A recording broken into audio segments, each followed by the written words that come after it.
एक बात बताइए, आप सब जानते हैं कि बिहार में अगर हमारी सीटें घटी भी है तो बिहार की एक नकारात्मक युवा सोच की वजह से। आपने देखा है कि बहुत सारी सीटों पर हमारा हारने का मार्जिन बहुत कम था और चिराग पासवान जी ने रामविलास पासवान जी और लोजपा के बंगले में आग लगा दी, खुद तो आग लगा ही दी।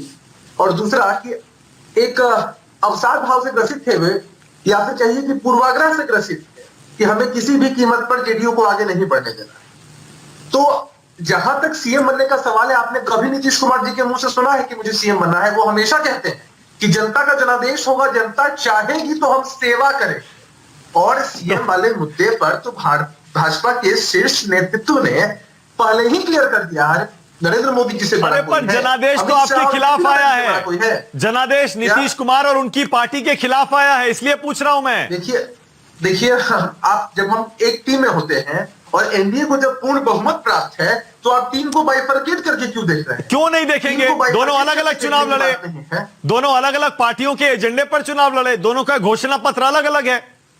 अरे हम देखिए, हर एक पार्टी का अपना अपना घोषणा पत्र होता है मानक जी, और घोषणा पत्र जब होता है अलग अलग और उसके बाद जब पार्टियां एक साथ गठबंधन में आती है, आप कैसी बात कर रहे हैं? एक एजेंडा के तहत ही नहीं काम होता है। आप कैसी बात कर रहे हैं? मैं तो सीधी सीधी बात कह रहा हूं, हर पार्टी ने अपने अपने एजेंडे पर चुनाव लड़ा।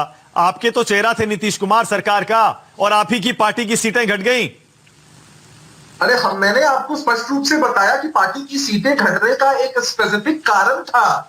अरे जो भी कारण था, जेडीयू 43 सीट जीत पाई है, पिछले चुनाव में 71 सीट जीती थी, 28 सीट का नुकसान हो गया, 28 सीट कम आई है आपकी पिछले चुनाव के मुकाबले। अरे हम तो ये मानते हैं कि भाई हमारी सीटें अगर कम आई हैं इस बार तो उसके कारण का हम आकलन कर पा रहे हैं, समीक्षा कर पा रहे हैं और काम जारी है। तो ऐसे कैसे? अच्छा ये तो मान लीजिए चलिए कि पिछली 3 सरकारों की तरह इस बार चौथी सरकार में नीतीश कमजोर सीएम बनेंगे। अरे क्यों कमजोर सीएम बनेंगे? नीतीश कुमार जी का चेहरा कमजोर है। आप ही लोग दिखाते थे एग्जिट पोल में कि हवा हो गई जेडीयू, कहीं है ही नहीं, और ये उल्टा ही दाव पड़ गया। हम पूर्ण बहुमत के साथ सरकार में आए तो कह दीजिए प्रेम शुक्ला को कह दीजिए सीए एनआरसी लागू नहीं होगा बिहार में, कह दीजिए। देखिए मानक जी, आप कितनी भी कोशिश कर ले दरार के लिए, लेकिन भारतीय जनता पार्टी के साथ हमारा मजबूत करार है, पहली बात। और दूसरी बात कि जहां तक सीएनआरसी का मुद्दा है, उस पर हमारे आदरणीय राष्ट्रीय अध्यक्ष, बिहार के लोकप्रिय मुख्यमंत्री नीतीश कुमार जी ने अपना स्टैंड क्लियर कर दिया है। अब छोटी छोटी बातों का कंफ्यूजन यदि फैलाया जाए तो उससे किसी का लाभ नहीं होने वाला है। नेता ने बता दिया है साफ साफ। अच्छा ठीक है, और कहीं कोई दिक्कत नहीं है, पूरा समन्वय। भाई मुझे लगा कि या तो नीतीश जी बोल नहीं रहे हैं, कुछ अभी तक बोले नहीं है, हो सकता है कि अभी भी वो मुख्यमंत्री पद स्वीकार करने से इनकार कर दें और बीजेपी के नेता अश्विनी चौबे का जो ऑफर है केंद्र में जाने का उसे स्वीकार कर लें, या वो ये ऑप्शन खुला है या बंद हो गया अब? ये आप मुझसे पूछ रहे हैं? जी आप ही से पूछ रहा हूं।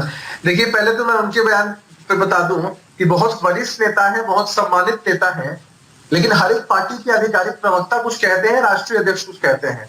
अध्यक्षीय प्रणाली में काम करती है भारतीय जनता पार्टी।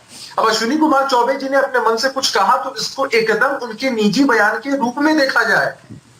अच्छा ठीक है, ओके, मैंने मान लिया। एक और सवाल उसके बाद बाकी मेहमानों के पास भी जा रहा हूं मैं। ये तो मान लीजिए कि मोदी ने बीजेपी में बिहार में सबको हरा दिया, विरोधियों को हरा दिया, जो सामने महागठबंधन के प्रतियोगी थे उनको हरा दिया, साथ ही में जो एनडीए से अलग होकर चुनाव लड़े, वाजपेयी जी बैठे हैं, उनको हरा दिया, और जो उनके साथ एनडीए के अंदर चुनाव लड़ रहे थे उनको भी हरा दिया, मतलब जेडीयू को भी हरा दिया, सबको हरा दिया। ये तो मान लेंगे?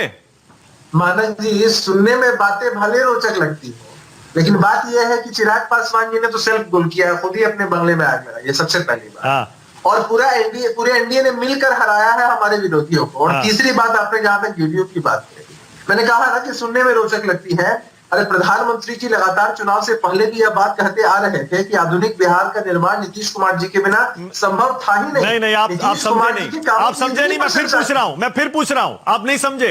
सवाल यह है, जिस एलजेपी ने आपको हराया वो एलजेपी एनडीए का हिस्सा है अभी भी, और आपकी छाती पर मूंग दलेंगे एनडीए के अंदर वो, और आप कुछ नहीं कर पाएंगे। बैठे हैं वाजपेयी जी, कह रहे हैं हम एनडीए का हिस्सा हैं, ताल ठोक के। एक सीट तो गिरते पड़ते जीते हैं, वो भी उनके। अरे पर एनडीए का हिस्सा है, सोचिए आपको हराने के बावजूद एनडीए में बने रहेंगे, आप कुछ नहीं कर पाएंगे। मानक जी मुझे क्लियर करने दीजिए। भारतीय जनता पार्टी के हर एक नेता ने क्लियर कर दिया है इस बात को, सभी शीर्ष और यहाँ बिहार के भी नेताओं ने, कि जिन्हें भी बिहार में एनडीए का चेहरा नीतीश कुमार जी के रूप में मंजूर नहीं है, वो बिहार में एनडीए का पार्ट नहीं है। और हर जगह राष्ट्रीय स्तर पर अलग तरह का कमाल है, बताइए कितने लाचार लग रहे हैं आप अभिषेक झा, कितने बेबस लग रहे हैं। बेबस हैं। एलजेपी ने आपको हरा दिया, 25 सीटों पर आपको हरा दिया, आप इतनी छोटी पार्टी बन गए और आप कुछ नहीं कर पा रहे। एनडीए के अंदर आपको रहना पड़ेगा, एलजेपी भी एनडीए के अंदर रहेगी, आप उनको निकलवा भी नहीं सकते। अरे तो भाई कहां है एनडीए में, है कहां लोजपा के लोग? लोजपा के लोग बिहार के स्तर पर एनडीए का पार्ट नहीं है हमारा, कि मैंने कहा ना। अरे बिहार से लोकसभा सीट जीत के वो एनडीए में है। रामविलास पासवान बिहार से सांसद बने और मंत्री, क्या बात कर रहे हैं आप? नहीं मतलब अब एक बात बताइए मानक जी, कि भारतीय जनता पार्टी ने इस बात को स्पष्ट किया कि राष्ट्रीय स्तर पर गठबंधन में है, प्रदेश के स्तर पर गठबंधन। मैं समझ गया, जाहिर है। दिल बहलाने के लिए गालिब ख्याल अच्छा है। इतनी खिलाफत करते थे ये लोग नीतीश कुमार जी की, और अब जब देख रहे हैं कि सत्ता से इतनी दूर चले गए हैं, तब इस तरह की बातें कर रहे हैं।